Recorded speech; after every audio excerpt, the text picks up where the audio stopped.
దేవుని బిడలకును గ్రామస్తులకును ప్రభువును రక్షకుడైన యేసుక్రీస్తు నామంలో వందనాలు తెలియజేస్తూ ఉన్న ప్రియులారా,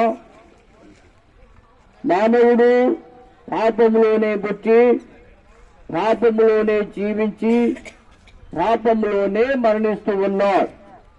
పాపి అయిన మానవుడు దేవుని యొద్దకు వెళ్ళాలంటే పాపము అడ్డుగా వస్తుంది. ప్రియులారా, ఆ పాపాన్ని తీసివేయటానికి దేవుడు యేసు అనే పేరు ధరించుకొని మరి రక్షకుడుగా ఆయన భూలోకానికి రావటం జరిగింది. ప్రియులారా, యేసు అనగా పాపులను రక్షించుటకు క్రీస్తు యేసు లోకమునకు వచ్చిన వాక్యము నమ్మదగినదియో పూర్ణంగీకరమునకు యోగ్యమైనదట్టి వానిలో నేను ప్రధానుడని అపోస్తలుడైన పౌలు తెలియజేస్తూ ఉన్నాడు.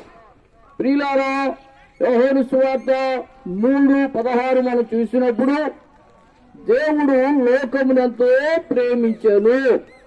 ఎందుకు లోకాన్ని ప్రేమించినాడంటే ప్రియులారా, దేవుల్లో ఉన్న పోలిక, దేవుల్లో ఉన్న ఆత్మ, దేవుల్లో ఉన్న స్వరూపం నీలో నాలో మన అందరిలో ఉంది.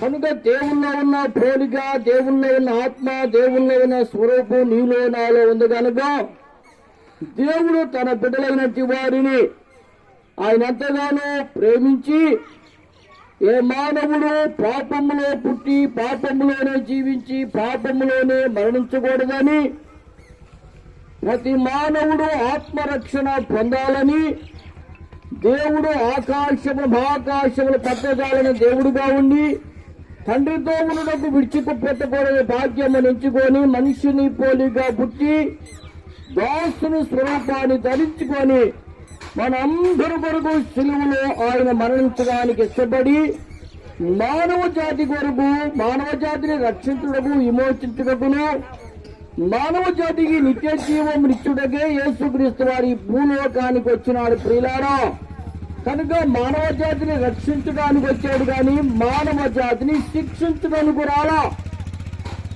అందుకే దేవుడు లోకాన్ని, నిన్ను, నన్ను, మనందరినీ ప్రేమిస్తూ ఉన్నాడు.